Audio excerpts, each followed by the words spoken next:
Magandang gabi po, kapatid na Erning. Magandang gabi sa inyo dyan, kapatid na Jeriel, at pati na rin sa ating mga kapatid at ating mga kaibigang patuloy at walang sawa po na sumusubaybay dito sa ating ginagawang pag-aaral ng mga salita ng Diyos ng araw ng Huwebes.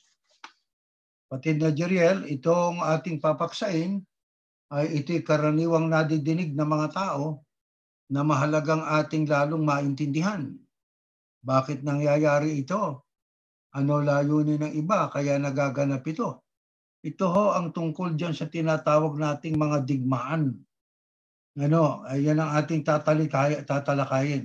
Meron din naman mga digmaang espiritual, digmaan laban sa masasama at maiitim na mga puso at layunin ng mga tao. Lahat ng yan po ay ating itatouch up sa ating pong gagawin ito. Mananalangin po muna tayo, mga mahal na kapatid.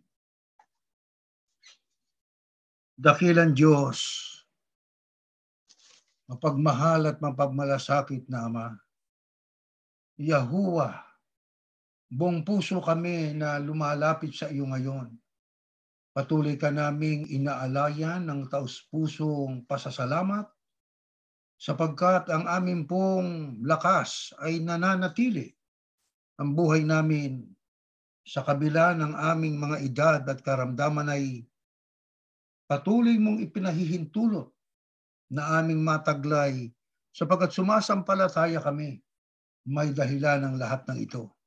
Marahil ang isa sa dahilan ay upang ang mga salita mo'y aming pang patuloy na maipahayag sa apat na sulok ng lupa sa pamamagitan po ng teknolohiyang ginagamit namin ngayon. Amang Diyos, aming pong hinihiling na sana'y pakisamahan mo po kami, aming Ama, sa gagawin po naming pag-aaral. Loobin mong ipakisangkap ang patnubay ng Espiritu Santo sapagkat ang Espiritu Santo ang siyang magpapahayag ng iyong mga salita sapagkat siyang nakakaalam ng iyong saloobin. Kami mga abang alipin lamang, kung kaya't kami humihiling, pakilinis mo po kami minsan pa mula sa aming mga puso, sa aming mga pag-iisip. Gawin mo pong banal ang aming hangarin upang madulutan ka namin ng kaluguran at maging pakinabang sa mga tagapakinig. O Diyos, umaasa kaming pinakinggan mo itong aming pakiusap. Kapiling ka namin sa buong panahon ng aming pag-aaral sapagkat ang lahat ay aming hinihiling sa tanging pangalan po ng iyong anak, ang Panginoong Yahushua na aming tagapagligtas. Amen.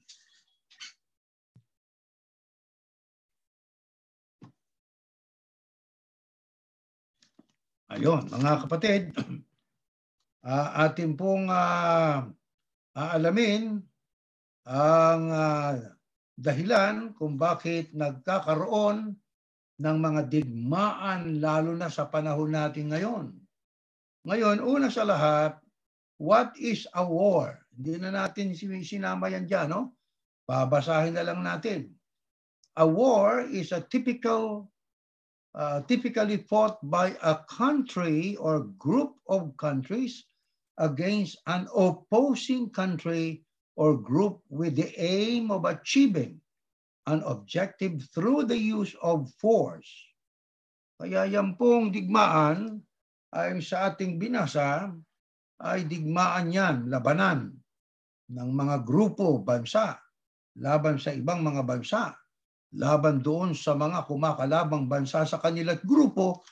Ang kanilang layunin po ay upang ma-achieve nila ang kanilang pinakahangad. Kung ano po yung kanilang hangarin na yan, maya-maya ay ating pong iisa-isahin. Mga kapatid, ito pa, ayon po, according to the Oxford English Dictionary, war is defined as a state of armed conflict between different countries or different groups within a country.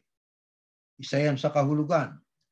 Isa pang kahulugan, a war is a state of competition or hostility between different people or groups. Next, a sustained campaign against an undesirable situation or activity. Ngayon, puntahan po natin ang mga main causes of war. What are some of the main causes of war? Number 1 po, economic gain. Isa po yan. Economic gain. What is an economic gain? Often wars are caused by one country's wish to take control of another country's wealth. Nakita ninyo? Economic gain, isa yon sa rason ng digmaan sa layunin ng isang bansa na kanyang makontrola ang kayamanan ng isa pang bansa. Kaya may war because of economic gain. Ang isa pang dahilan ay ang tinatawag po natin na yung territorial gain. What is a territorial gain? That is why there is a war. A country might decide that it needs more land, either for living space, agricultural use, or other purposes. Territory can also be used as buffer zones between two hostile enemies. Ano pang isa sa cause ng digmaan? Yang tinatawag nating territorial gain. Naroon na rin ang kahulugan, self-explanatory. A country might decide that it needs more land. Maaring ang isang bansay naghahangad pa ng maraming lupain. Maaring para sa kanilang mamamayan na doon sila titira o dahil sa agricultural use or other purposes. Kaya mayroong war because of territorial gain. Di po ba, mga kapatid? At isa pa ang dahilan ay religion. Religious conflicts between or often have very deep roots. May malalim na ugat yang digmaan dahil sa religion. They can lie dormant for decades only to reemerge in a flash at a later date. Religious wars can often be tied to other reasons for conflict, such as nationalism or revenge for a perceived historical slight in the past. Kaya isa sa madugong digmaan ay ang tinatawag po nating religion war. Meron pang isang dahilan. Pang-apat, yung nationalism. Ang nationalism ay ang pagiging makabayan. Mahal ang kanyang bansa. Nationalism is this context essentially means attempting to prove that your country is superior to another by violent subjugation. This often takes the form of an invasion. Kaya ang isa sa cause ng digmaan ay dahil po sa pagmamahal ng kanyang sariling bansa. Kaya ang kanyang paniniwala, ang kanyang bansa ay superior sa ibang bansa, ginagamitan niya po ng violent subjugation, yung tinatawag na invasion.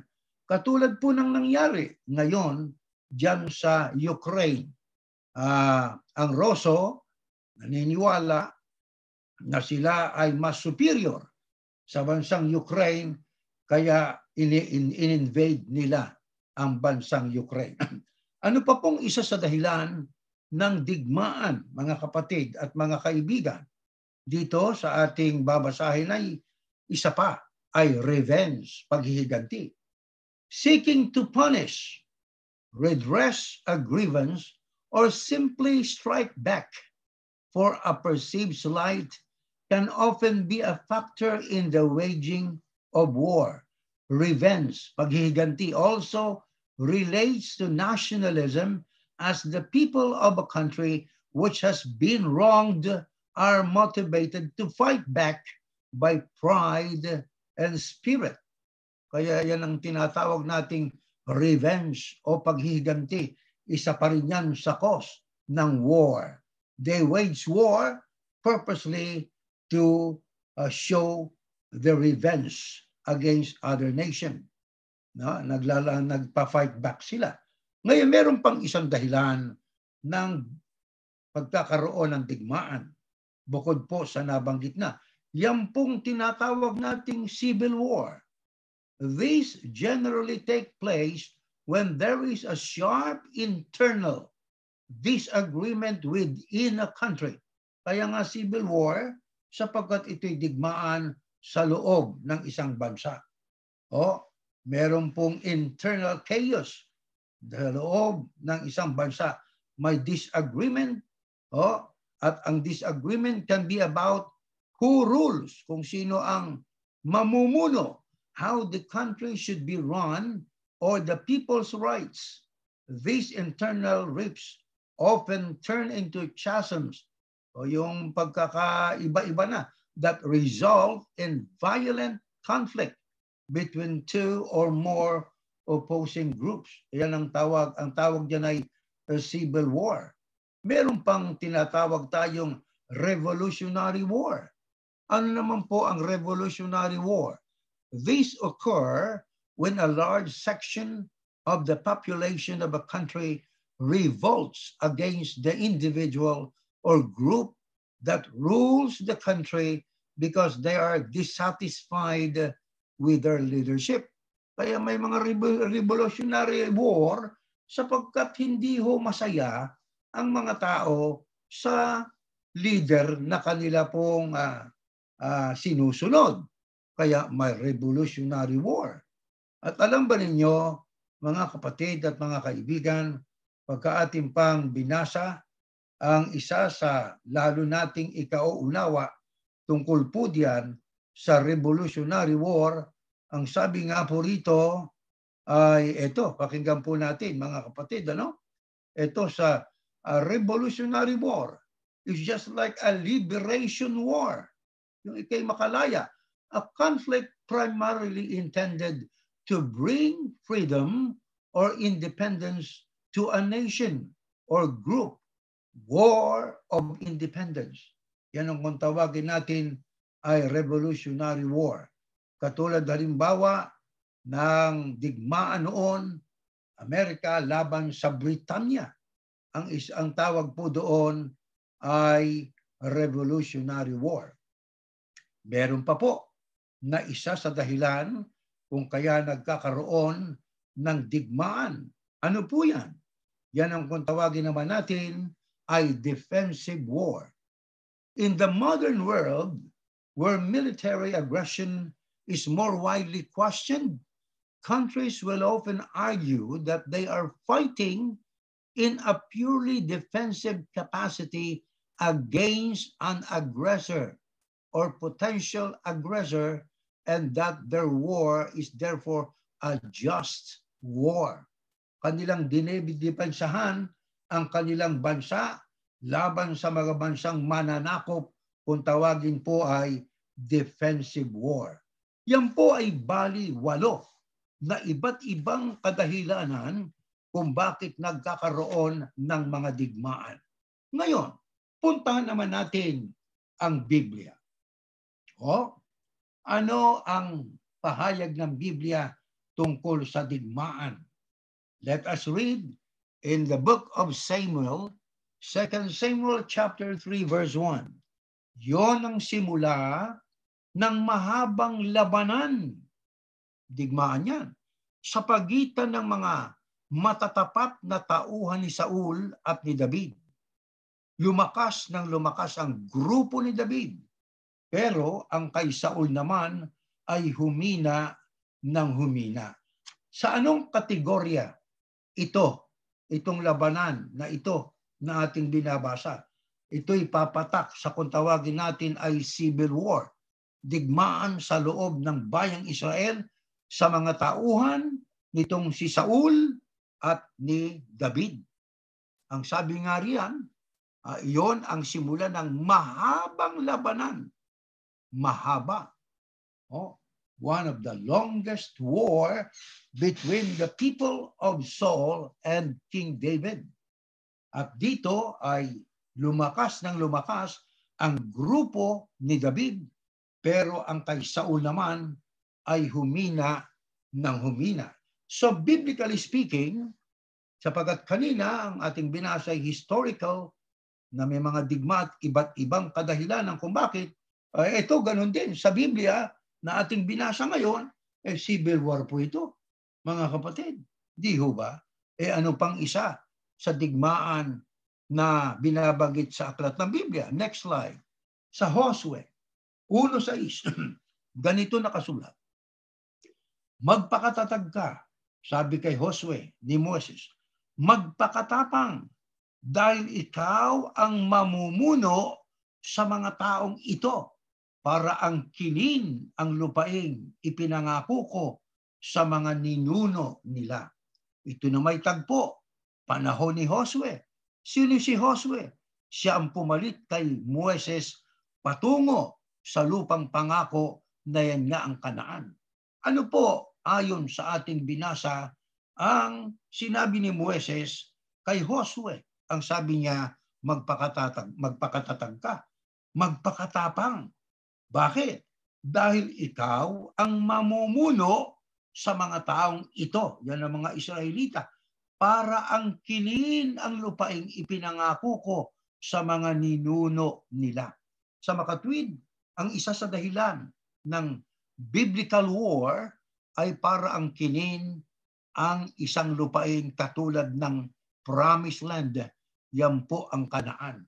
Kaya ang utos kay Josue, magpakatatag, magpakatapang. Para maangkin mo yan, dadaan ka sa labanan. Di ho ba? Ngayon, ano naman po ang pahayag ng aklat ng pahayag o Apokalipsis pagdating po sa labanan? Pagdating ba sa araw ng malapit ng kawakasan, may labanan pa rin? Ito, sa pahayag 12:7, ganito nakasulat. Pagkatapos nito, nagkaroon ng digmaan sa langit. Ba, isipin nyo, pati sa langit ay may digmaan. Di ba? Sa binasa nating kanina, sa mga historical wars at mga reasons bakit nagkaroon ng mga wars, walang binanggit na digmaan sa langit. Pero dito po sa aklat ng Revelation o pahayag ay may digmaan sa langit. Si Mikael at ang mga kasama niyang mga anghel ay nakipaglaban sa dragon at lumaban din ang dragon at ang kanyang mga anghel. May labanan si Mikael at saka itong dragon. Yan ay si Satanas. May mga anghel itong si Mikael na nakipaglaban sa dragon. Lumaban din ng dragon. Mayroon din siyang mga anghel. Kaya mapapansin po ninyo mga kapatid, maging sa Biblia na ipinakita doon sa aklat ng Apokalipsis, ay meron ding labanan na magaganap. Yan ay sa future.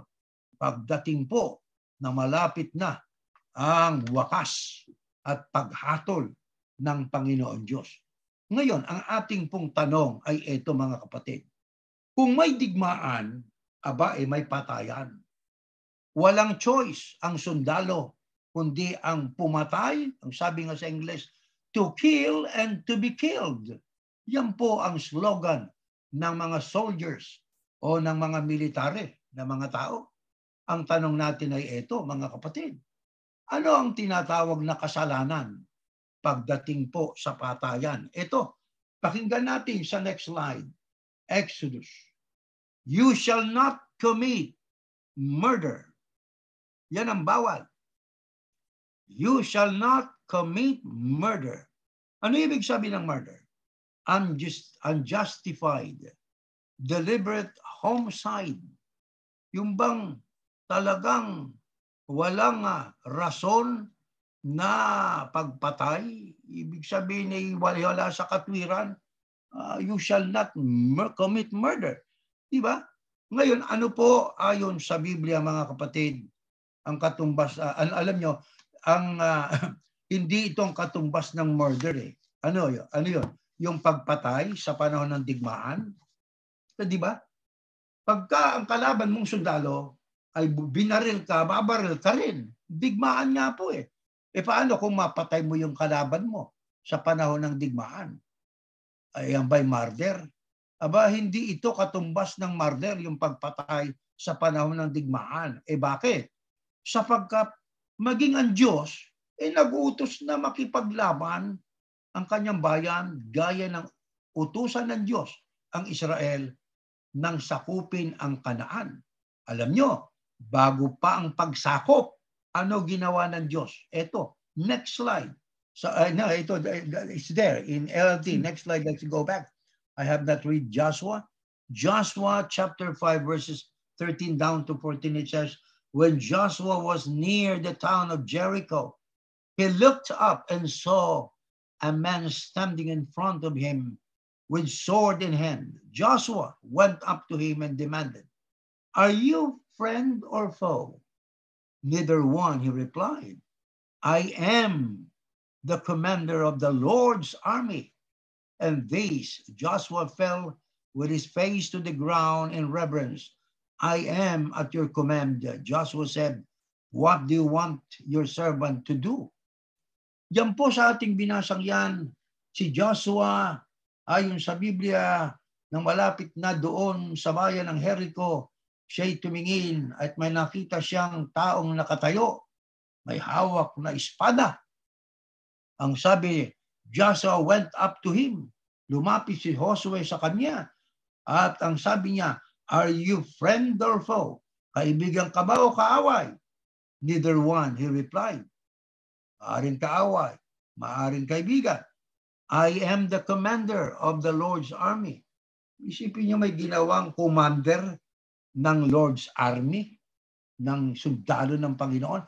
Kaya mapapansin po ninyo na sa biblical aspect of view ay meron pong mga sundalo. Meron ng commander ng army ng Panginoon eh. O edi ano yung army? Para po sa digmaan po yan.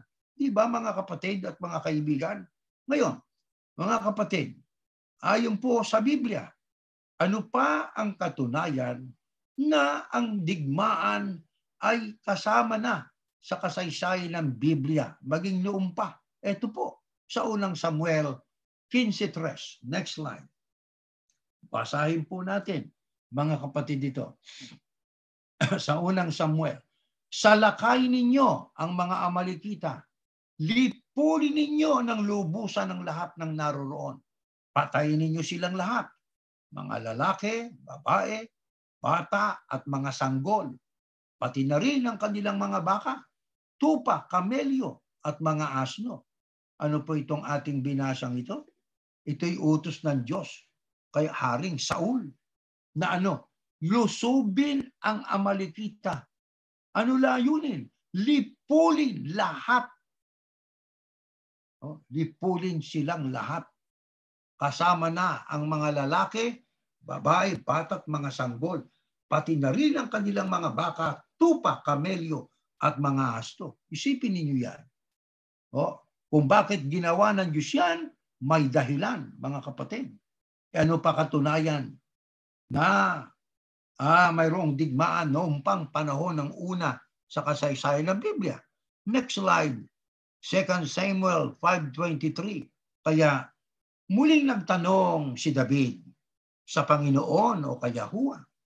At sumagot ang Panginoon o si Yahuwah, huwag nyo agad silang salakayin, kundi palibutan muna at saka nyo sila salakayin malapit sa puno ng balsamo.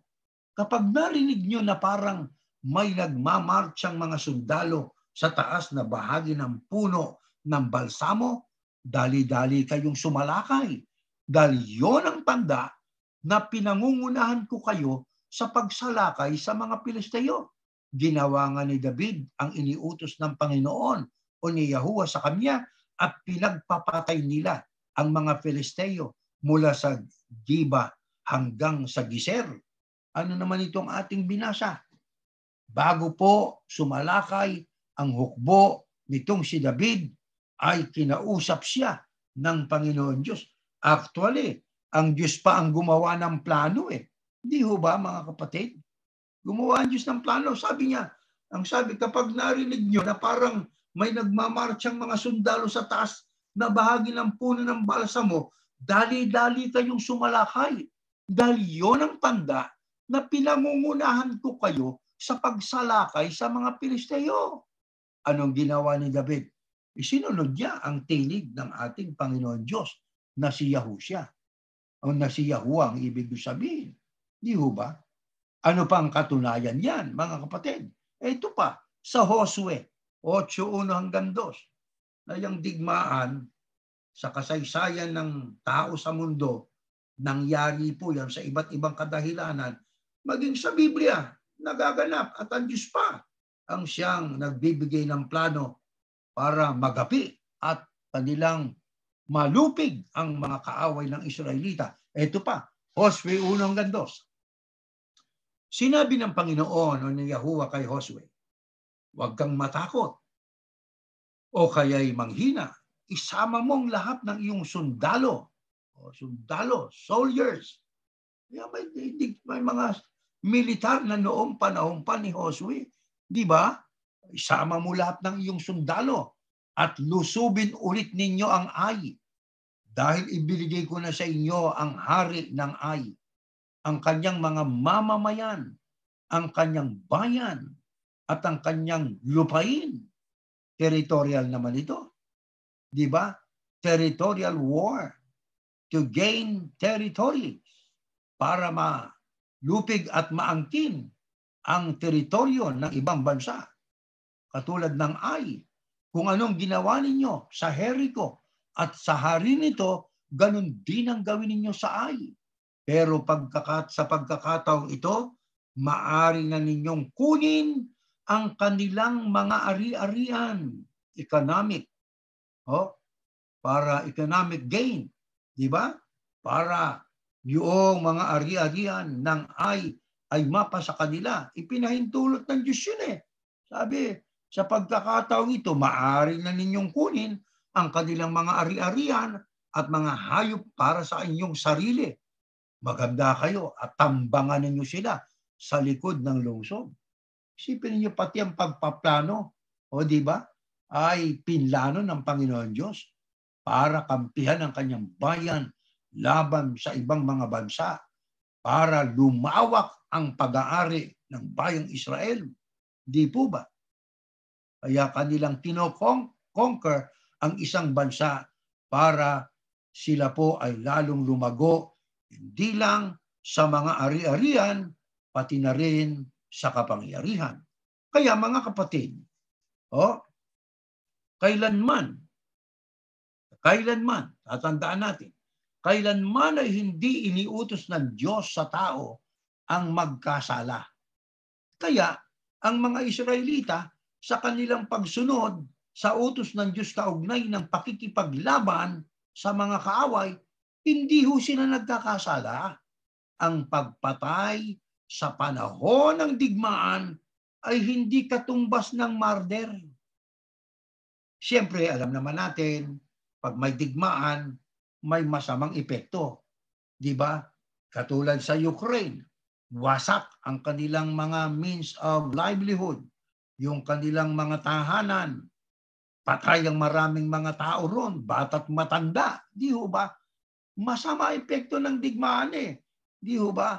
Kaya yan pong digmaan ay nangyayari sa iba't ibang kadahilanan. Pero tandaan natin ang pagpatay sa panahon ng digmaan ay hindi katumbas ng murder. Ang masama nga lang ay ito, pati yung mga civilian pinapatay. Pati yung walang banay na mga bata pinapatay. Yun yung mali. Dapat ang pinapatay ng isang hukbo ng kasunduluhan ng isang bansa, yung mga kalaban nilang mga sundalo ng ibang bansa. Hindi, pati yung mga civilian na matatanda na tinatarget pa nila. Katulad ng ating nakikitang nagaganap ngayon diyan po sa Ukraine, mga kapatid. Alam nyo, wala na pong theocracia. Nang ibig sabihin po ng theocracy, isang sistema po ng gobyerno na kung saan ang saserdote ang siyang namumuno sa pangalan ng Diyos para sa pakikipaglaban. Wala na po yan. Walang bansa ngayon sa ating panahon na inutusan ng Diyos na makipagdigma. Hindi katulad ng panahon ni Saul, ni Haring David, at maging ni Josue. Gayunpaman, kapatid na Jeriel at mga kaibigan, patuloy yung digmaan sa panahon natin ngayon. Alam ba niyo kung bakit? Ito'y bahagi po ng dahil sa kagagawan po ng mga tao. Ang aksyon ng mga tao ang siyang naging dahilan kung bakit magpahanggang ngayon ay mayroong pong digmaan. Hindi ho minamasama, kapatid na Jeriel at mga kaibigan, ng Bibliang aksyon ng sundalo sa digmaan na sila'y papatay ng kanilang kaaway bilang pagsunod sa utos ng kanilang commander. Digmaan yan eh. Alam nga naman, digmaan, maghalikan kayo. Digmaan. Pag-digmaan, patayan yan. Ang pagsunod ng mga military, mga sundalo sa kanilang commander, pagdating sa digmaan, sila'y papatay ng mga ibang sundalong kaaway nila, hindi ho kasalanan yon, mga kapatid. Puntahan kaya natin sa Bagong Tipan, kapatid na Jeriel.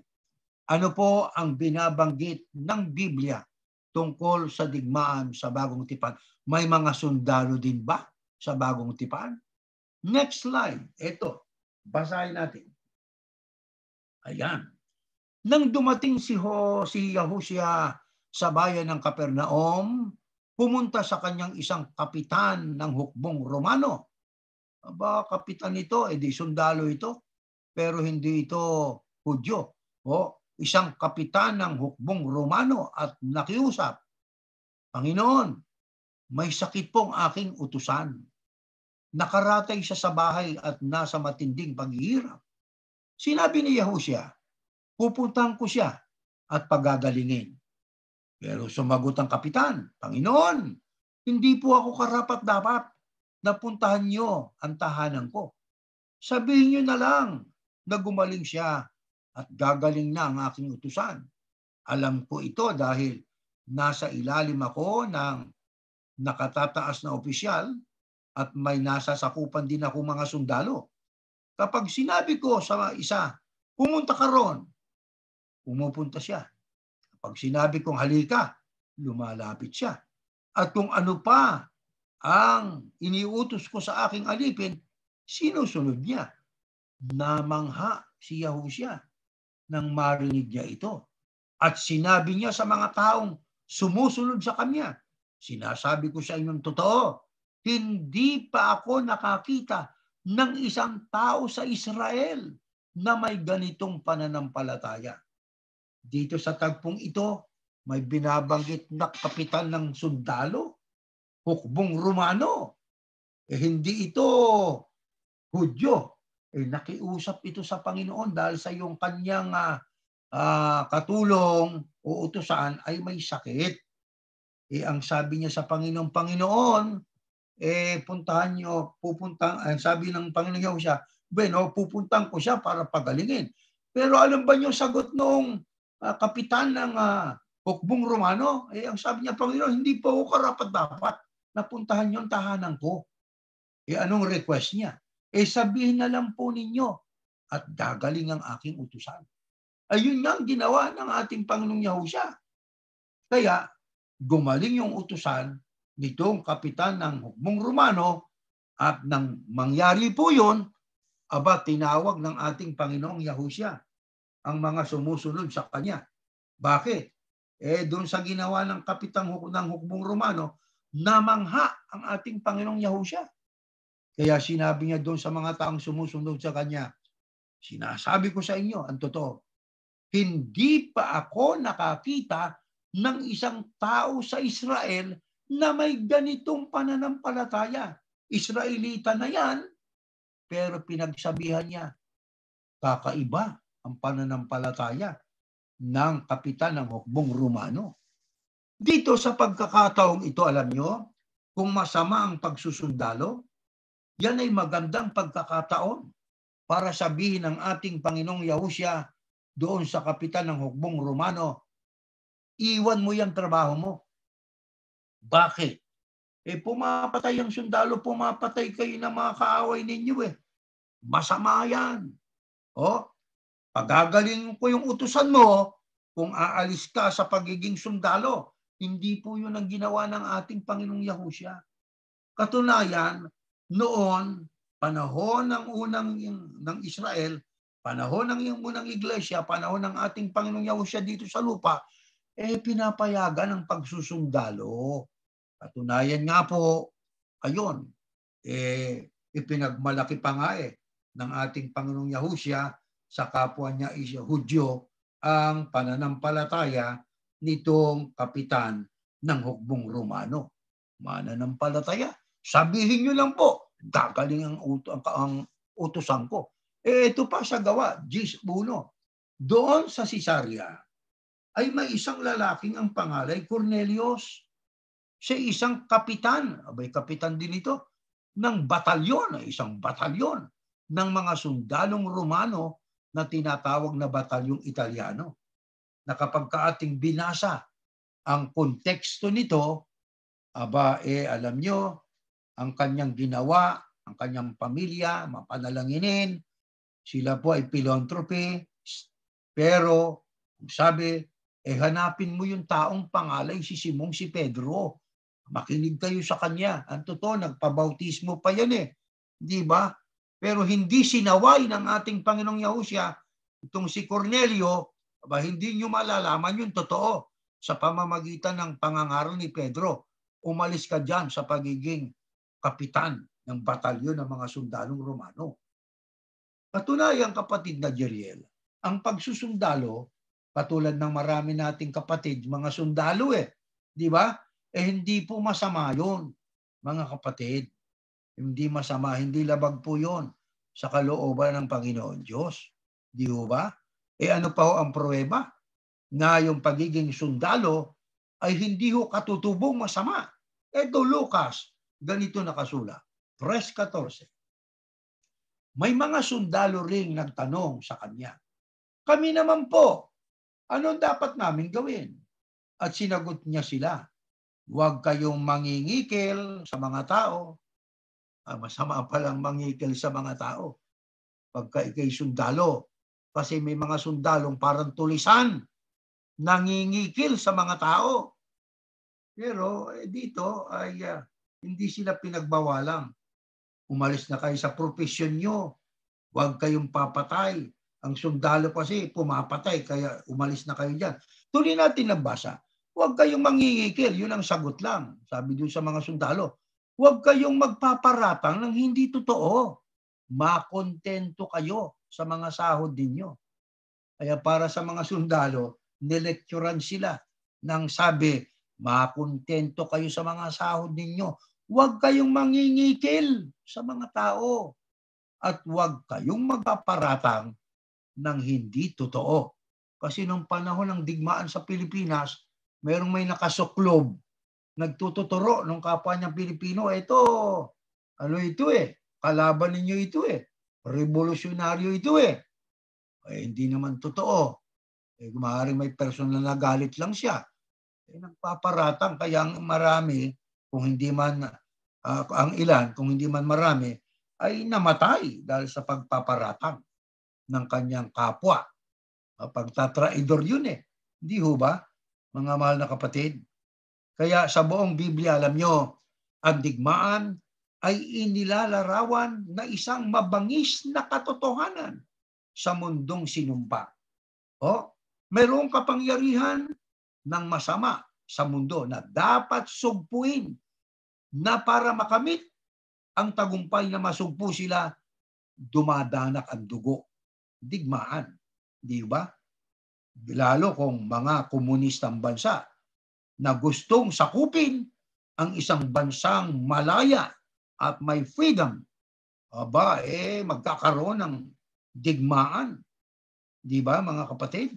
Para protektahan at ma-preserve ang tinatawag nating freedom, kalayaan ng isang bansa.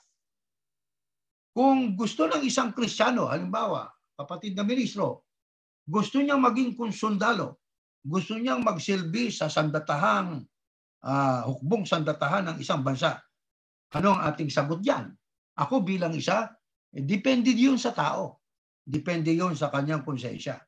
Kung gusto niya, o sige. Kung ayaw niya, di wag nating pipilitin. Pero tandaan natin, ang pagpatay sa panahon ng digmaan ay hindi po kasalanan. Ano ho katunayan? Ayon kay Haring Solomon. Eto, pakinggan natin. Mangangaral, 3:1-8. May oras na nakatakda para sa lahat ng gawain dito sa mundo. May oras ng pagmamahal at may oras ng pagkagalit. May oras ng digmaan at may oras ng kapayapaan. Kaya may oras ang nakatakda para sa lahat ng gawain dito sa mundo. May oras ng digmaan, may oras din naman ng peace, kapayapaan. Kaya may mga peace treaty, di ba? Para maalis ang digmaan, umiral ang kapayapaan. Kaya may panahon po yan eh. Kung hinihingi ng panahon na ating pong idepensa ang bansang Amerika sapagkat tayo po ay naturalized Americans, if you're still capable,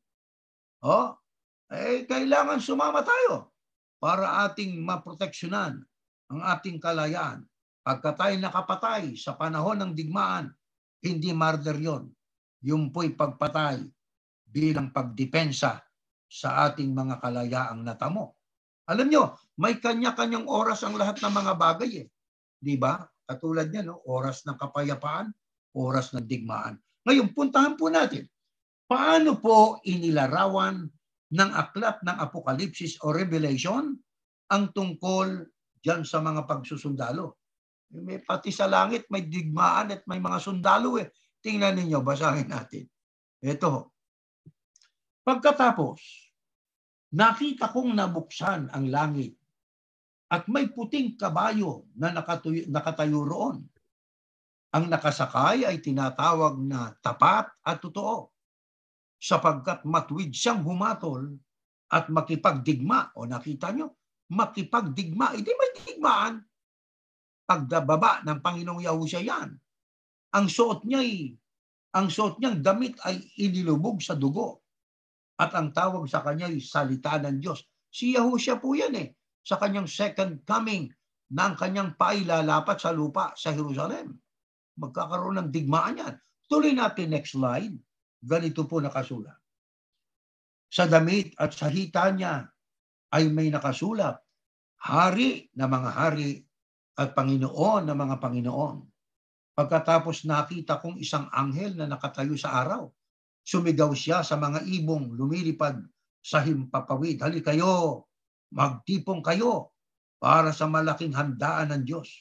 Hali kayo, kainin ninyo ang laman ng mga hari, mga general, o di sundalo yan, generals, mga kawal, soldiers, mga nakasakay sa kabayo, pati ang laman ng kanilang mga kabayo. Kainin ninyong laman ng lahat ng tao, alipin man o hindi, hamak man o dakila. Pagkatapos nakita ko ang halimaw at ang mga hari sa mundo kasama ang kanyang mga kawal. Sundalo eh. Yan nga, di ba? Magtitipon sila. Yung Antikristo ang mangunguna doon sa kanyang mga kaalyansang mga pinuno na mga bansa at mga kawal nila. Anong mangyayari? Nagtipon sila upang labanan ang nakasakay sa puting kabayo at ang kanyang mga sundalo mula sa langit. Yan ay si Yahushua. Ngunit dinakip ang halimaw. Yan ang Antikristo. Dinakip din ang huwad at sinungaling na propeta na gumagawa ng mga himala para sa halimaw. Ang mga himalang ito ang ginamit niya upang dayain ang mga taong may tatak ng halimaw at sumasamba sa imahe nito. Silang dalawa, yung pong bulaang mangangaral at ang halimaw, ay itinapon ng buhay sa lawang apoy na may nagliliyab na asupre. Pinatay ang mga sundalo nila sa pamamagitan ng espadang lumabas sa bibig ng nakasakay sa punong o sa puting kabayo. Ang mga ibon ay nagsawa sa kakakain ng kanilang bangkay. Kaya maging sa second coming ng ating Panginoong Yahushua, may labanan, may mga mamamatay na mga hari, may mga generals, mga soldiers, ipakakain yan sa mga ibon. Di ho ba mga kapatid? Kaya ang digmaan ay isang pangyayari na yan ay ipinahintulot ng Diyos maging sa panahon natin dahil po sa kasalanan. Ang mundo kasi sinumpa na ng Diyos. Kaya ang digmaan na ito at marami pang mga ika nga ay bansa na tatayo laban sa bansa, kaharian laban sa kaharian, mangyayari ho yan eh. Hindi natin mapipigilan po yan. Dulang hanggang sa pagdating ng Panginoong Yahushua, meron ding digmaan sa pagitan po ng kapangyarihan ni Satanas at ng kapangyarihan ng Panginoon Diyos.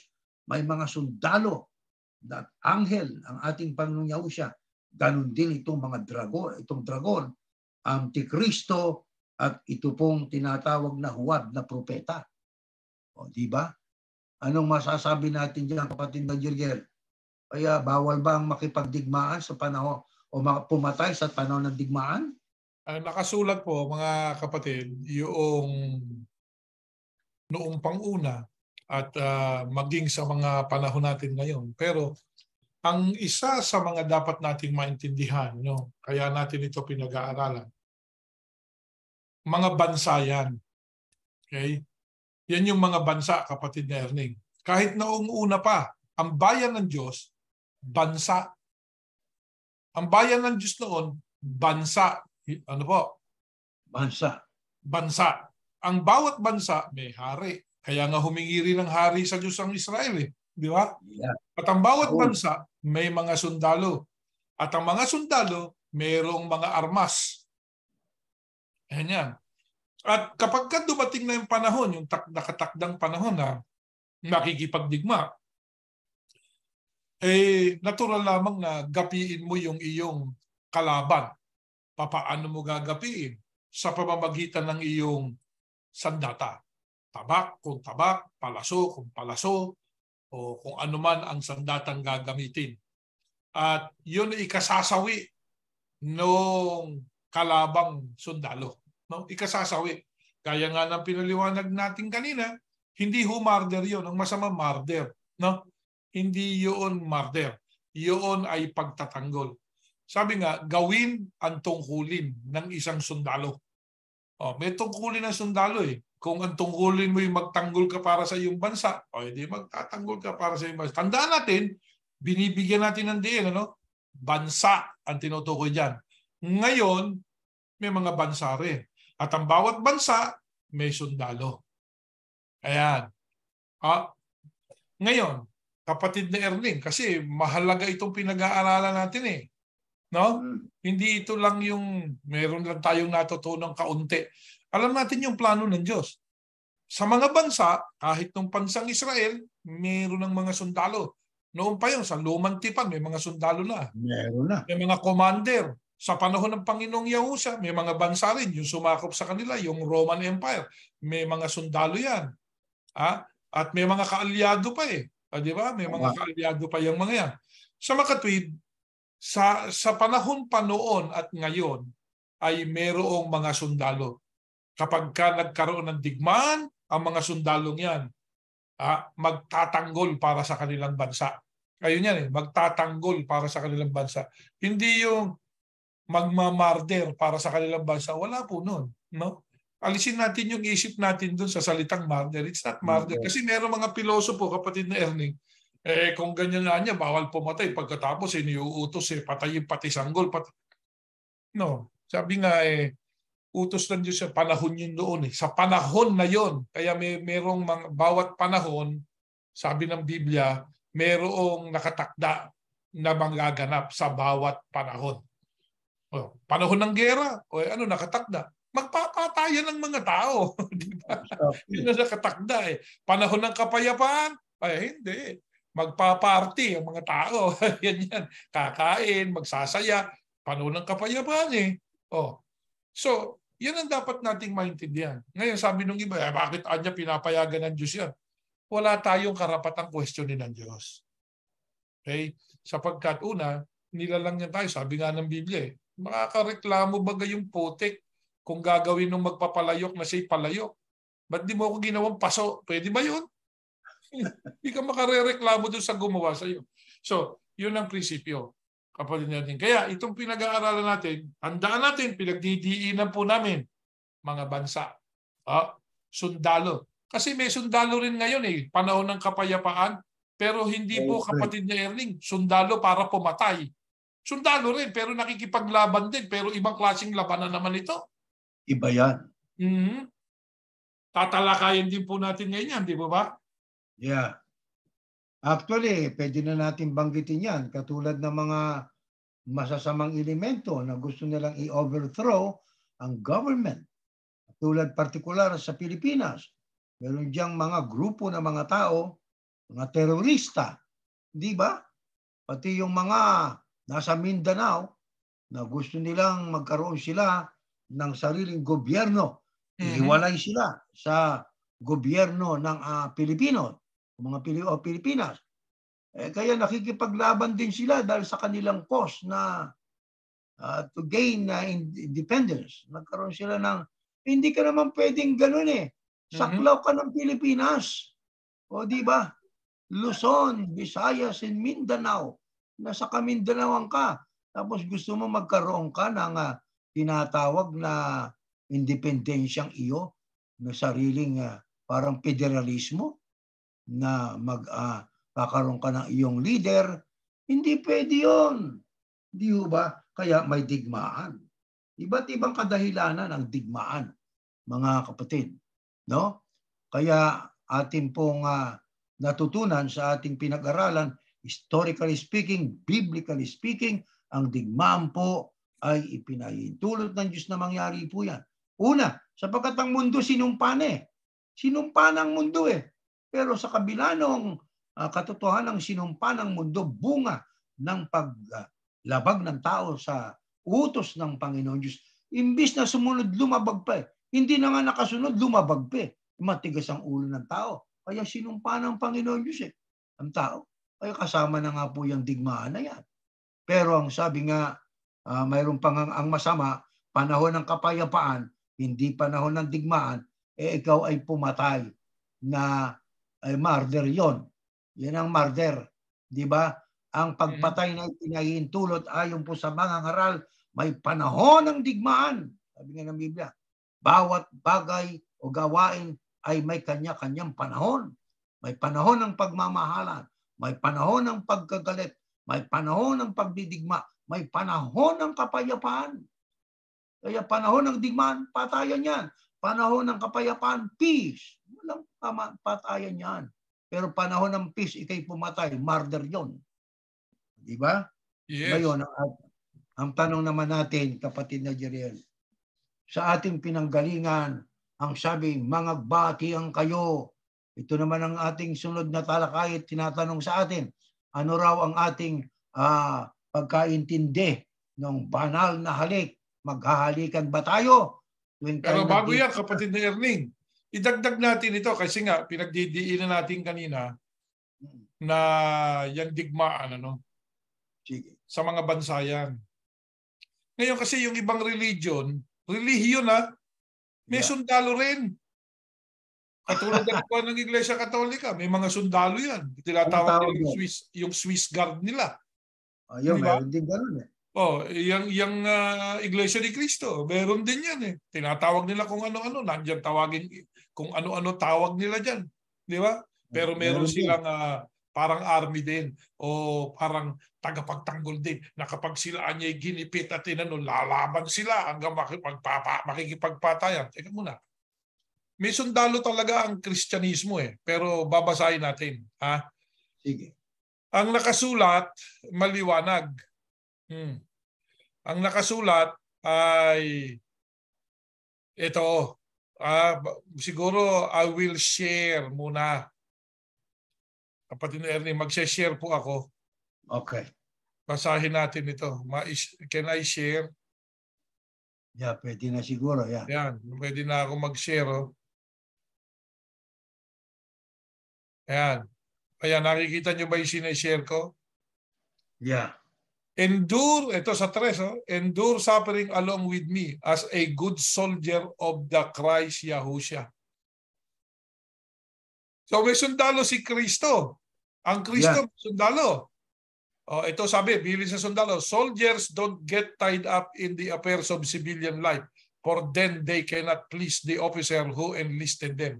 The officer who enlisted them is the Christ. Ayan, ang isa sa isinasyon. The Christ has a soldier. Pero here, let's hear this one. Ephesians chapter 6. Ito, 6:12. Nakikita niyo po? Yeah. Ayan. O, ayan. For our struggle is not against flesh and blood. Ay, hindi pakikipagpatayan ang pangrelihiyong sundalo. Hindi pakikipagpatayan na kapag ka hindi mo ka panampalataya, papatayin mo. Kung country ka, okay. Di ba? Kung bansa ka. Pero kung religion ka, so sa panahon natin ngayon, kapatid na Erning, ang mga religion, hindi dapat nakikipagpat. Ito, yung mga bansang ang kanilang religion ay state, yan ang nakikipagpatayan. Bansa rin kasi. Pinagsama yung bansa tsaka religion. Di ba? Yan yung ginagawa ng doon sa Middle East. Ganyan sila. Pero hindi tayo dun eh. Tayo ay sundalo ng Kristo. Ang sundalo ng Kristo, ang pakikipagdigma natin, not flesh and blood, contending only with physical opponents. Hindi yan eh. But against the rulers, against the powers, against the world forces of this present darkness, against the spiritual forces of wickedness in the heavenly supernatural places. So, yan po ang trabaho ng mga sundalo ng Kristo. Tayo yung mga sundalo ng Kristo. Ang kalaban natin, yung spiritual forces, yung maling doktrina. Dikin natin durog yan. Dodorogin natin yan. Maling doktrina. Hindi yung mismong tinuruan ng doktrina na may maling pananampalataya ay dodorogin natin. Hindi yun. Hindi yun. Tandaan natin, ang Israel inutos sa kanila sapagkat sila, hindi lang religion, bansa sila. Okay?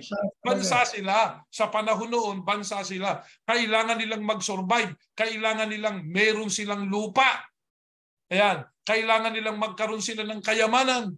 So, yung mga reasons kanina, bakit may war na binanggit po sa inyo at binasa natin kanina, nagawa ng Israel yan sapagkat bansa sila eh. Hindi ba? Pinagawa ng Diyos sa kanila yan. Pero sa atin ngayon, hindi kasali yan. Kaya kung meron mang religion, na yan ang pinangangahas, mas marami sila. Pag may pumuna sa kanila, yung mga kapatid natin dyan sundalo, o mga ganyan parang, lulusubin mo yung hindi mo kapanampalataya? Teka muna, yan ang tinatawag na martyr pag ginawa mo yan. Okay? Totoo yan. Martyr yan. Yun nga nauuwi yung ibang religious organization. Mang martyr. Pag martyr, mananagot kay sa Diyos niya. Kaya nililiwanag natin ito, may digmaan. Hindi naiiwasan ng digmaan eh. Bakit? Sapagkat ang tao makasalanan eh. Ang tao, sabi nga, meron na gusto pa eh. Di po ba kapatid na Erning? Yeah, totoo yun. Meron na dito sa mundo ngayon, bilyonaryo na eh. Gusto niya, siya lang ang mabuhay eh. Di ba? Gusto niya, siya lang ang mabuhay. Mamatay na yung lahat. Ma-decrease niya ang population. Para meron siyang balak. Kung totoo man yun, napakasamang tao nun. Yan ang tao eh. Kaya nagkakaroon din ng gera. Di ba? Dahil meron namang bansa na ang kanilang konstitusyon batay sa kanilang religion. Kaya pag hindi mo tinanggap yung religion nila, gegerahin ka nila. Di ba ganon? Kaya sabi nga, dahil sa pang-religion. Lahat ng yon, mga kapatid, kapag ka bansa ang kumilos, at nagkaroon ng gera, magdidepensa yung inatake, yung umatake ay magiging agresibo, hindi po tawag doon, hindi martyr.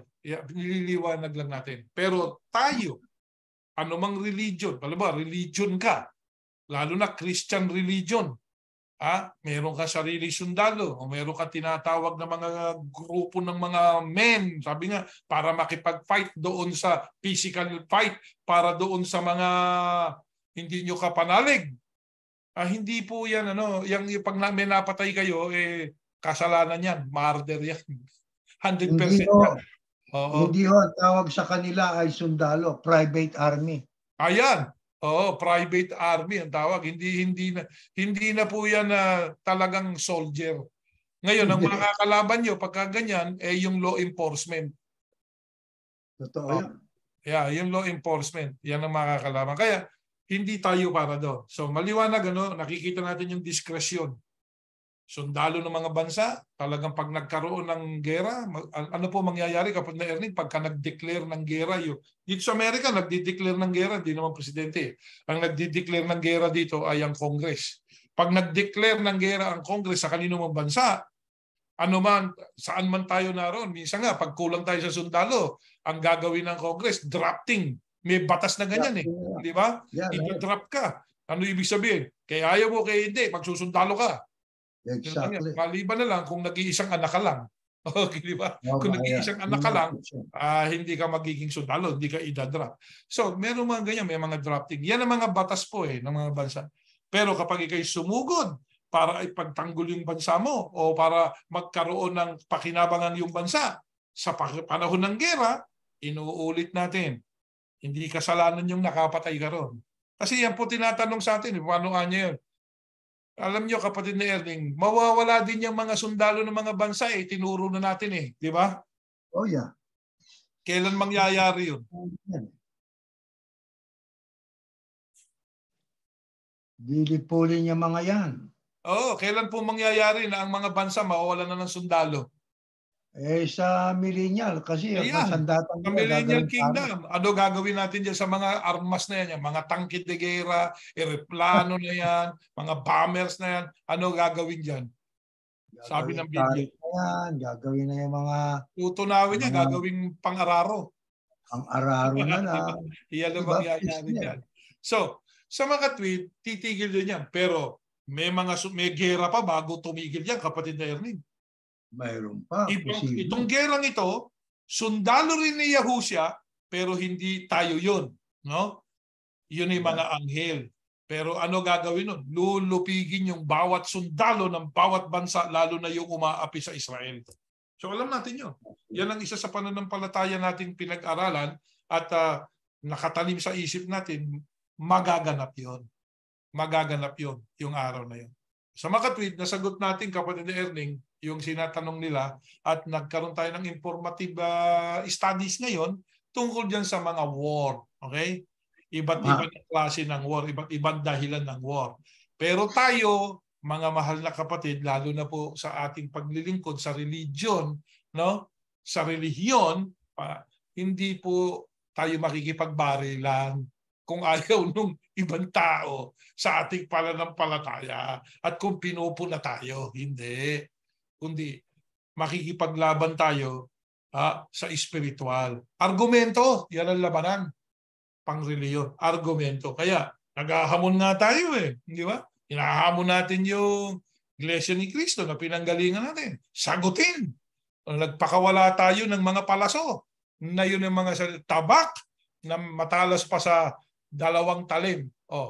Pinakawala natin yan. Hinihintay natin ngayong kung hindi man kayo sasangga, at least tumagaring kayo ng mga salita.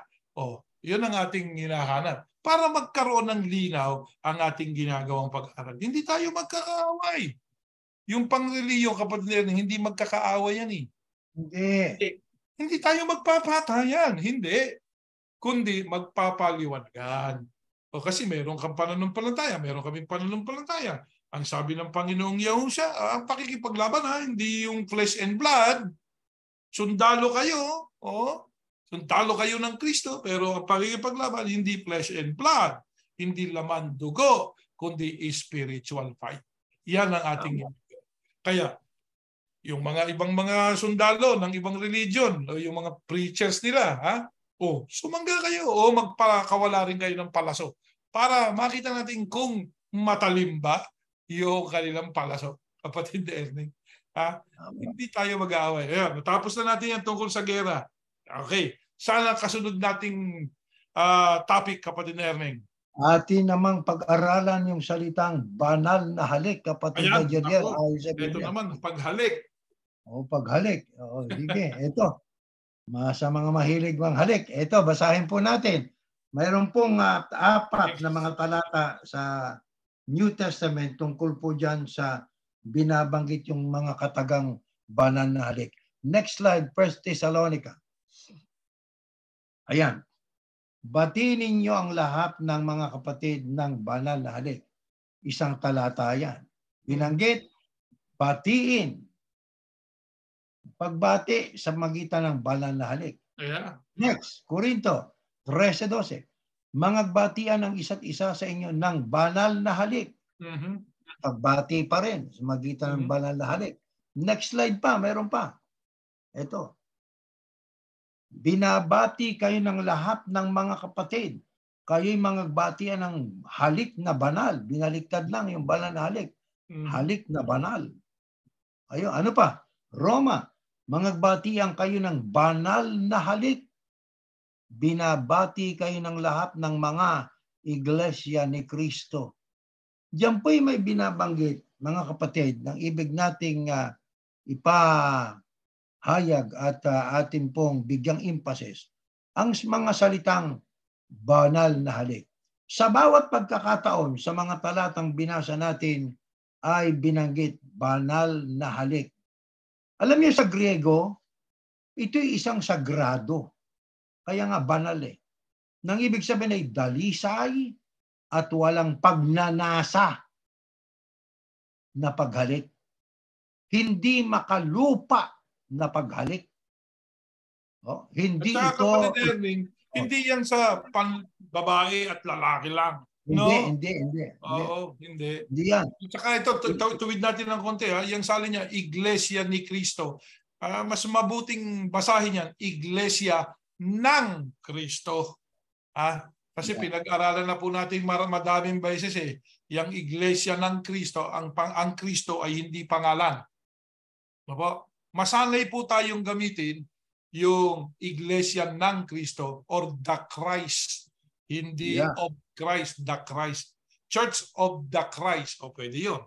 Pero kung gusto natin ni, Iglesia ni Yahushua. Yan ang tama. Diba? O Iglesia ni Jesus. Kung yun ang gusto yung gamitin. Pero ang tamang pangalan niya, Yahushua. Iglesia ni Yahushua. O kaya Iglesia ni Yahushua na siyang Kristo. O pwede rin. Yeah. Ngayon, alam nyo, ito pong binasa natin ay isinulat yan panahon po ng unang iglesia, mga Hudyo. Ang karaniwang kaugalian nila sa maraming bansa noon ang humalik sa layuning ipakita ang kanilang pag-ibig, taos-pusong pagmamahal at pagiging magkaibigan. Halik na banal. Sabi nga, di ba? Upang ipakita ang pagkakaiba nito sa sexual na paghalik sa pagitan ng lalaki at babae. Meron kasing paghalik na may pagpapaimbabaw. Merong paghalik na mapanlinlang. Meron pong paghalik na may kataksilan. Yung halik ni Judas eh. Ito ang halimbawa yan. Next slide. 26:49-50. At pagdakay lumapit siya kay Yahushua, yun ay si Judas Iscariote, at nagsabi, magalak, Rabbi, at siya hinagkan. At sinabi sa kanya ni Yahushua, gawin mo ang dahil ng pagparito mo. Nang magkagayon ay nagsilapit sila at kanilang sinunggaban si Yahushua at siya'y kanilang dinakip. May paghalik na bunga ng panlilinlang. May paghalik bunga ng kanyang personal na paghahangad. Ano yon? Suhol. Katulad ng kaso nitong si Judas Iscariote. Isipin ninyo, kasakasama ng Panginoong Yahushua. Ang sabi doon sa mga mahuhuli kay Yahusya. Ang sino mang aking hahalikan, yun siya. Hulihin nyo, siya si Yahusya. Ano ang ginawa? Tumanggap ng suhol, bribe. Pinagpalit ang kanyang Panginoon dahil sa kanyang personal na paghahangad na magkaroon ng pilak. Kaya ano ang ginawa niya? Hinalikan. Ano yun? Halik ni Judas. Halik ng pagtataksil. Iba yon sa ating binasa kaninang mga talata na ang sabi, mangagbatian kayo ng banal na halik. Ang kay Judas, halik ng pagtataksil. O, sino naman ang isa pa sa mga karakter sa Biblia na gustong manghalik pero may masamang layunin? Basahin natin, next slide. Ikalawang Samuel. Ngayon, may isang tao mula sa lahi ni Benjamin na laging naghahanap ng gulo. Troublemaker ito. Siya ay si Sheba na anak ni Bikre. Pinatunog niya ang trompeta at pagkatapos ay sumigaw, mga taga-Israel, wala tayong pakialam kay David na anak ni Jesse. Umuwi na tayong lahat. Kaya, iniwan ng mga taga-Israel si David at sumunod kay Sheba na anak ni Bikre. Pero nagpaiwan ng mga taga-Huda sa hari. Sa hari nila at sinamahan siya mula sa ilog ng Jordan papuntang Jerusalem. Nang makabalik na si David sa palasyo o sa palasyo niya sa Jerusalem, iniutos niyang dalhin sa isang bahay ang 10 asawa niyang iniwan niya para asikasuhin at bantayan ang palasyo. Ibinigay niya ang lahat ng pangangailangan nila pero hindi na niya sinipingan ng mga ito. Doon sila nanirahan na parang mga byuda hanggang sa mamatay. Pagkatapos sinabi ng hari kay Amasa, tipunin mo ang mga sundalo ng Huda at pumunta kayo sa akin sa 3 araw mula ngayon. Yan ang sabi nitong si David kay Amasa. Kaya lumakad si Amasa at tinipon ang mga sundalo ng Huda pero hindi siya nakabalik sa itinakdang araw ng hari. Next slide. Ito ang nangyaring kasunod eh. Kaya sinabi ng hari kay Abisai, mas malaking pinsala ang gagawin sa atin ni Sheba kaysa ginawa ni Absalom. Anak yan ni David, si Absalom na lumabang kay David. Kaya ngayon, isama mo ang mga tauhan ko at habulin niyo siya bago pa niya maagaw ang mga napapadirang lungsod at makalayo siya sa atin. Kaya umalis si Abisai sa Jerusalem para habulin si Sheba na anak ni Bikre. Isinama niya si Joab at ang mga tauhan nito. Ang mga personal na tagabantay ni David sa mga Kereteo at Piliteo at ang lahat ng magigiting na sundalo. Alam niyo itong si Joab, ito yung inutusan ni David na dalhin sa digmaan itong asawa ni ni Sheba, di ba? Ni ang tawag dito ni Bathsheba, kapatid na Jeriel, ng pangalay si Oria. Yan palang si Joab na yan, personal bodyguard yan ni Haring David. Kaya ang sabi ron ay isinama niya si Joab at mga tauhan nito, ang mga personal na tagabantay ni David. O kita ninyo, tuloy natin. Nang naroon na sila sa malaking bato sa Gibeon, nakasalubong nila si Amasa. Nakabihis pandigma si Joab at nakasuksok ang espada sa sinturon niya. Habang lumalapit siya kay Amasa, lihim niyang hinugot ang espada niya. Sinabi niya kay Amasa, kumusta ka, kaibigan? Pagkatapos, hinawakan niya ng kanan niyang kamay ang balbas ni Amasa para halikan siya. Ito, paghalik na naman ito. Pero halik ito ng handang pumatay sapagkat itong kasunod Pero hindi napansin ni Amasa ang espada sa kaliwang kamay ni Joab. Sinaksak siya ni Joab sa tiyan at lumuwa ang bituka niya sa lupa. Namatay siya agad, kaya hindi na siya muling sinaksak ni Huwab. Nagpatuloy sa paghabol kay Sheba ang magkapatid na Huwab at Abisai. Dito ho, sa kasaysay na binasa natin, mayroon ding binanggit na paghalik. Pero paghalik para patayin si Amasa. Sino yan? Yan po'y si Huwab. Sino si Huwab? Personal na bodyguard ni Haring David. Sipin nyo. Kaya doon sa ating binabanggit at binasa kanina sa mga naunang talata, magbatian kayo ng banal na halik. O, banal na halik, banal na halik. Yung pong banal na halik, nandoon ang adjective na banal para bigyan ng distinggi na ang pagbati ng isa't isang mga mananampalataya noon ay sa pamamagitan ng halik. Halik sa magkakaibigan, halik ng pagkakapatiran, halik ng pagmamahal. Nang katumbas sa panahon natin ngayon ay parang shake hands. Yung pagdadaupang palad ng magkakapatid, ng magkakaibigan, ng nagmamahalan. Shake hands ang katumbas sa panahon natin ngayon. Kaya natin sinagot ito sapagkat mayroon pong ilang mga malisyoso na mga hindi kabilang sa pananampalataya. Ba't nyo ang wika hindi ginagawa? Ang sinasabi sa Bagong Tipan na kapag kayo ang wikang magkakapatid ay magkakasama ay magbatian kayo ng banal na halik. Ba't hindi kayo naghahalikan? Handshake po ang katapat niyan sa panahon natin ngayon. Di ho ba?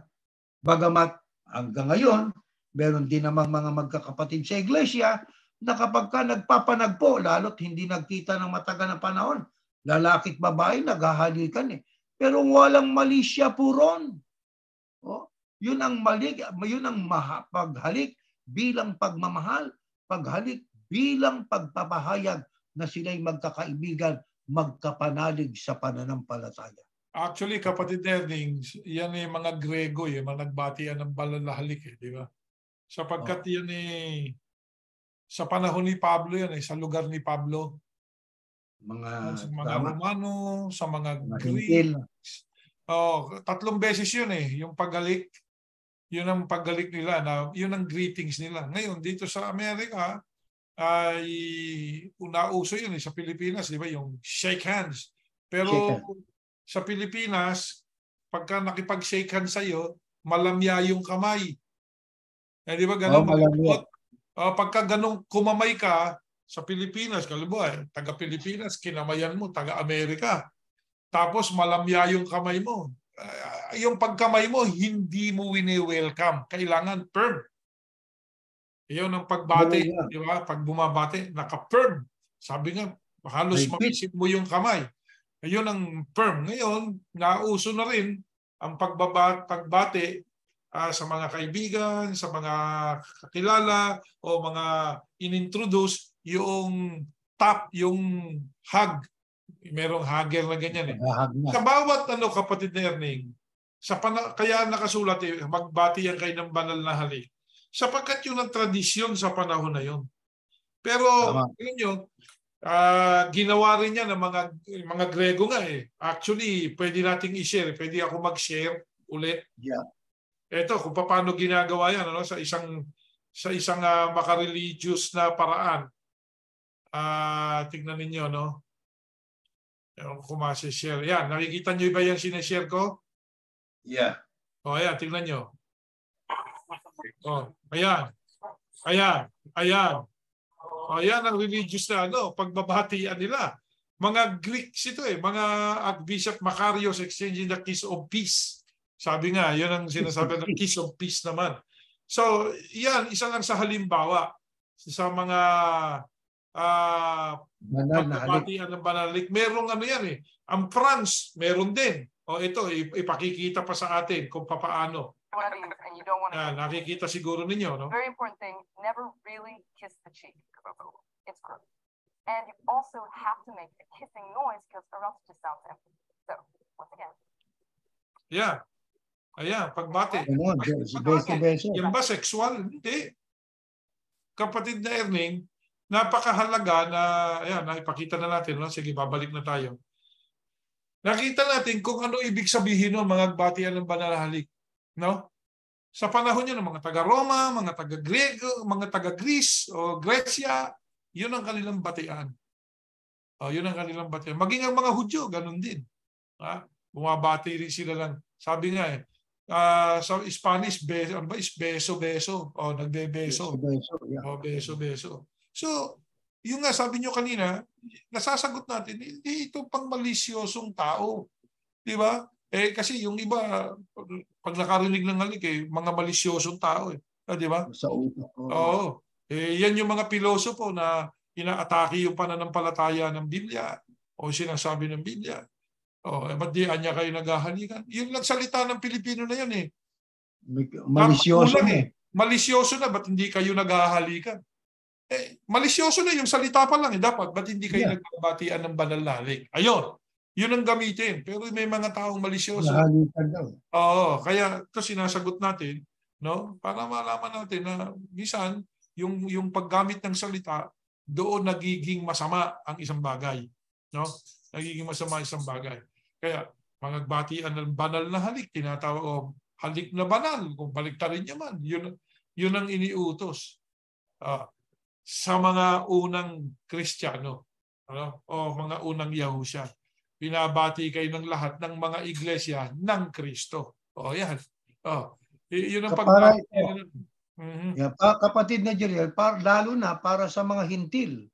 Alam nyo, yung mga hintil na believers, kasi parang outcast sila di ba? Yes. Lalo pagka ang humalik sa kanila ay mga Jewish Christians, ay napakahalaga para sa kanila They feel that they belong to that group ng Kristiyano Kapagkat ang Gentile ay katutubong walang karapatang maglingkod, wala silang tipan sa Diyos nang sila ay ma-convert, yung mga pinangaralan ni Apostol Pablo, mga lugar ng kahintilan, winelcome sila, binati sila ng mga Hudyo magitan ng banal na halik. Napakahalaga nun para dun sa mga hintil na itinakwil ng kanilang mga mahal sa buhay dahil sa kanilang pananampalataya. Hindi lang yan. Siya pa nga dyan, kapatid na Erning, yung Samaritana, di ba? Makipag-usap lang, bawal na totoo yun. Yung mga nananampalataya doon sa kautusan ni Moises. Sabi nga, kausapin mo pa lang ang hindi Hudyo, bawal na bawal na Kaya tama yung sinasabi niyo nung ginawa ni Apostol Pablo yan, at si Apostol Pablo rin naman ang nagsulat niyan, no? Magbatian kayo ng banal na halik, binabati kayo ng lahat ng mga iglesia ng Kristo. Yan ang sinabi niya. Tapos nakasulat pa doon kung sino-sino yung mga Gregong pangalan di ba? Mga pangalan ng Grego. So sa makatwid, yan ay pang-welcome. Pinang-welcome. Pinang-welcome. Pangalan ng mga hintil. Yung mga pangalan ng mga hintil. Exactly, pangalan ng mga hintil Pangalan ng mga hintil yung binanggit dyan sa Roma. So sa makatwid, nasasagot natin ngayon na yan po ay pagbati. Walang masama na yun ang igawin yung pagbati. At kahit tayo, Pilipino tayo, kung gusto nyo gamitin yun, kasi mabuti, di ba? Na parang meron tayong pagmamahal sa kapwa natin tao. Alam mo, niyakap natin, tinapik natin ng balikat. Malaking bagay yun. Malaking bagay yun Lalo na kung ang pakiramdam niya, hindi siya welcome, tapos tinapik mo siya o kaya hinag mo siya kung ginamit natin kung siya, halimbawa, maging ang Arab, kapatid na Erning Ang mga Arab, ganyan din magbatian Actually, 3. 1, 2, 3. Italian, ganun din. 1, 2. Ewan ko kung 2 yung Italian. 2 yata ang Italian. Yung Arab, 3. Diyan sa lugar na yan ang paraan ng pagbabatian. No? Mula sa Italy hanggang doon sa Mediterranean, yan ang mga batian hanggang doon sa Middle East. Yan ang paraan ng pagbati. May paghalik.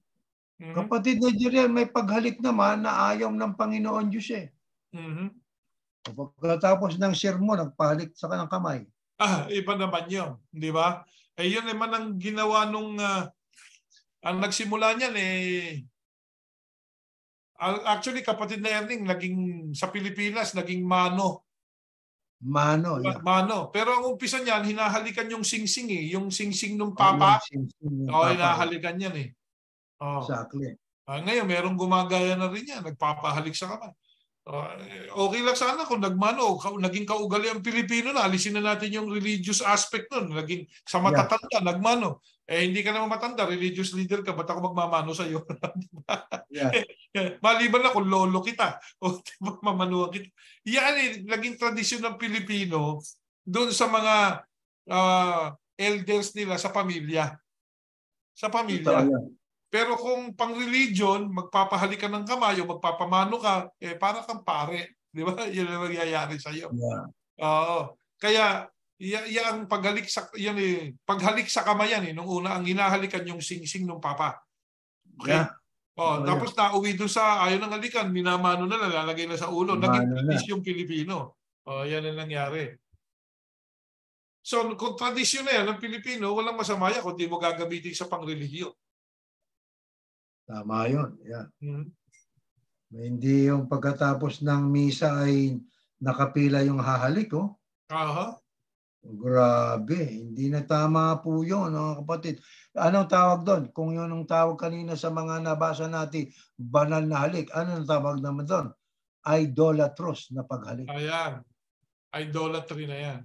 Kaya, ang nasa Biblia, gawin natin, pwede nating gawin, kung gusto nating maging tradisyon, pero nakabatay sa nakasulat.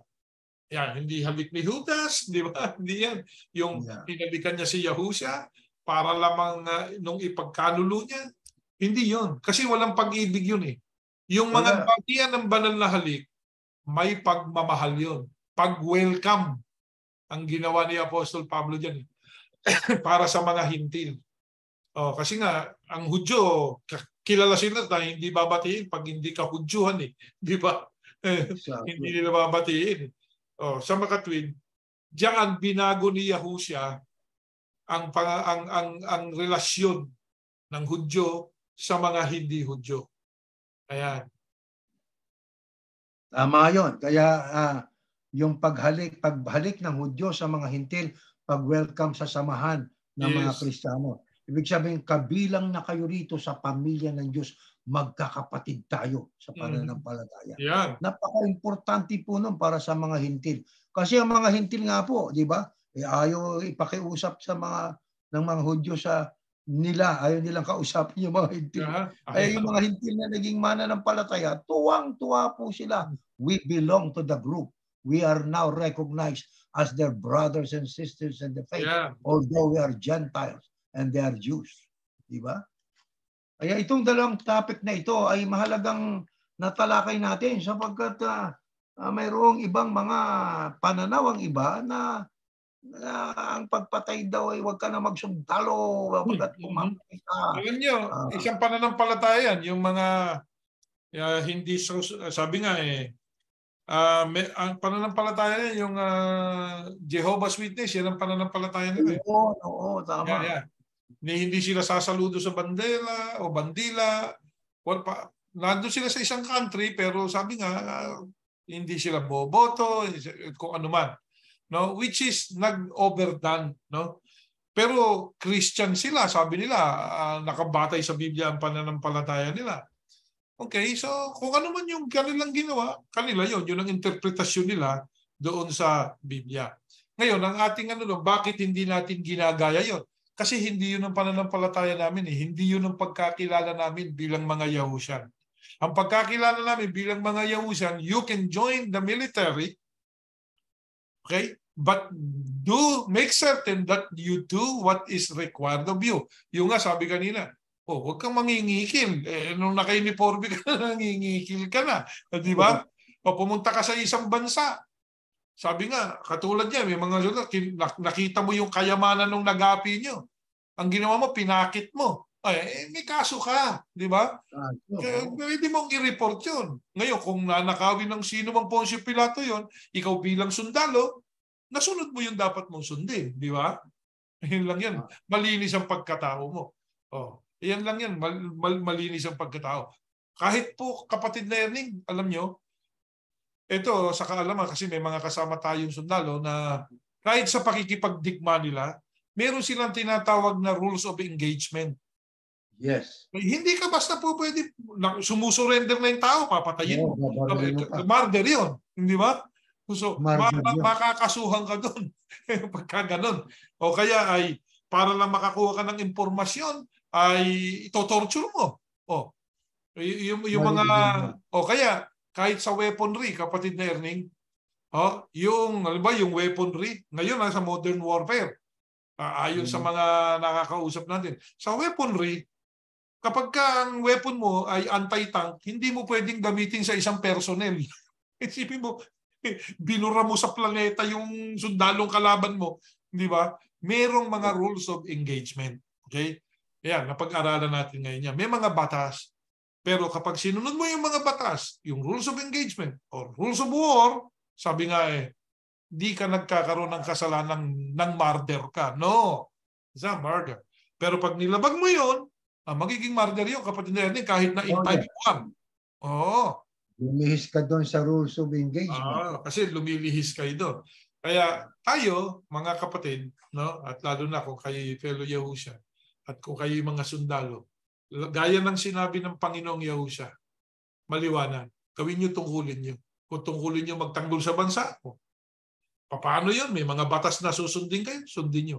Kaya nga meron pang, bago mabaggera, kapatid na Erning, ano po ba ang merong, sabi nga, convention ba tawag doon? Yung Geneva Convention, di ba? Meron tinatawag na Geneva Convention na yung pinag-usapan, ano gagawin kapag sumurrender na yung sundalo. Kaya maraming naakusahan Bakit pagkatapos ng Second World War may mga nabitay na mga sundalo. Binitay sila tapos na gera. Yeah. Kasi naging wartime criminal sila. Naging criminal, Kasi gumawa sila katulad nung mga tauhan ni Hitler, di ba? Yeah. Isipin mo pati mga civilian, tinorture mo, sinunog mo, wartime criminal ka. Naging criminal ka ngayon. Sa makatwid, may mga pagkakataong hindi maiiwasan ng digmaan Sa pagkatunan nakasulat yan, kapatid na Erning. Matutupad yan. Pero at isang tao, mga sibil na mga tao, naglagay tayo ng rule. Kasi nga mayroong mga dahilan kung bakit nakikipaggera. Tama Mayroong dahilan kung bakit nakikipaggera ang isang bansa. Alam mo, yung revenge. Yung kay Hitler, sama-sama yan Nagre-revenge siya. Bakit? Napahiya sila nung First World War. Napahiya. Ayan. Ano pa? Dami utang nila. Kailangan nila pera. Ganyan lang yan. Ang Hapon, bakit sumama dyan sa gera? Resources ang kailangan nila. Sa makatwid, at tayo lumalawak ang ating pananaw kasi dapat open-minded ang mga Yahusha. We see, pero may pinali po, kapatid na Erning. Ang digmaan, may pinali ang lahat ng bagay.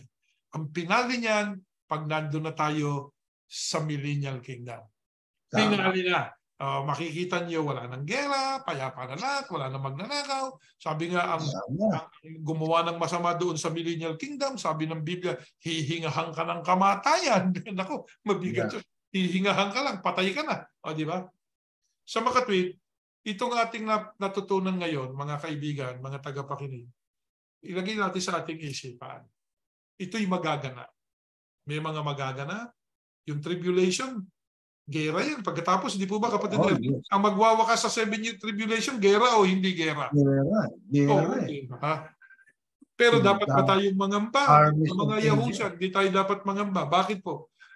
Wala na tayo dito tayo yung kasamang bababa magwi-witness doon sa magaganap na yung binasa kanina sa Apokalipsis, magkakalat ng mga general, mga sundalo, kung ano-ano pang magaganap. Ayan. Bueno, kapatid na Jeriel, tayo po ay nakapagtapos ng 2 paksa na ating sinagot sa magitan ng Biblia. Ito'y nakarating sa ating mga kapatid at mga kaibigan. Nawa po ito ay ating pong sama-samang panaligan At darating ang panahon, yung final battle, na Yes. yan pong pinakapinal na digmaan na yan po ang ating pong abangan. Sapagkat Yeah. tayo ay kung loloobin ng Ama, makasama dyan sa rapture, kasapan tayong mawi-witness natin yung labanan sa Armageddon. Yes. At paglupig sa pinakahuling kaaway, yan po ay si Satanas. Mga kapatid. Bueno, kapatid na Jeriel, tayo po'y mananalangin. Ama naming Yahuwah, maraming salamat po sa iyo. Patuloy na tinuturuan mo kami, pinakikita mo sa amin ang mga magiging kaganapan sa mundong aming ginagalawan. Ama, ano man ang maganap, kami po ay panatag sapagkat nasa iyong kamay ang aming mga buhay. Nasa Amen. iyong kamay ang aming mga tatanggaping biyaya. Ama, salamat po, pinakita mo sa amin ang lahat ng mga bagay na ito sapagkat hindi na kami magugulat kapag dumating na ito sa mundo. Ang totoo po, Ama, inaantay namin ang pagsalubong namin sa iyong bugtong na anak sapagkat kami ang magiging mga saksi niya sa kanyang pagbabalik at sa paggapi niya sa kalabang Diablo. Ama, sumasampalataya kami na babasbasan mo ang mga sambahayan ng iyong mga anak at mga nakikinig. Tulungan mo pong naming maunawa ang plano mo sa mundo. At ano man ang plano mo ay kami po nakaantamay na kaganapan sa mga bagay na ito. At kailan pa man, hindi po namin kukwestiyonin ang iyong mga panukala para sa sangkatauhan. Sumasampalataya kami, Ama, dininig mo ng aming panalangin. Pinatawad mo ng aming kasalanan. Naunawa naming lubos ang iyong kalooban sa pangalan ng Panginoong Yahushua na aming tagapagligtas. Amen. Amen. Ito po, mga kapatid, mga kaibigan, maraming salamat po sa inyong pagsubaybay sa programang ito. Kapatid na Erning, until next week. Next week po. Okay. Bye-bye po sa lahat. Bye-bye.